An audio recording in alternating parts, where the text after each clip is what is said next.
میرے نبی اکرم صلی اللہ تعالی علیہ وآلہ وسلم نے فرمایا 4 چیزیں بدبختی کی علامت ہیں۔ ایک تو فرمایا کہ آنکھوں کا خشک ہو جانا، کبھی بھی اللہ کے خوف سے ان میں آنسوؤں کا نہ آنا بدبختی کی علامت ہے۔ دوسرا رسول اللہ صلی اللہ تعالی علیہ وسلم نے فرمایا دل کا سخت ہو جانا یہ بدبختی کی علامت ہے، کہ تیرے دل میں کسی کے لیے درد نہ ہو، تیرا دل کسی کے لیے نرم نہ ہو، تیری طبیعت میں کبھی کسی بندے کے لیے ہمدردی پیدا نہ ہو، یہ بدبختی کی علامت ہے۔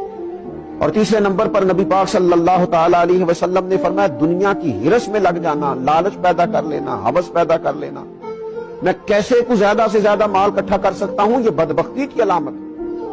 یہ دیکھیے یہ کس طرح کے روحانی امراض ہیں جو بندوں کو جکڑ لیتے ہیں اور ان کی روحانی زندگی کو برباد کرتے ہیں۔ چوتھے نمبر پر میرے نبی پاک صلی اللہ تعالی علیہ وآلہ وسلم نے فرمایا لمبی امیدیں وابستہ کرنا۔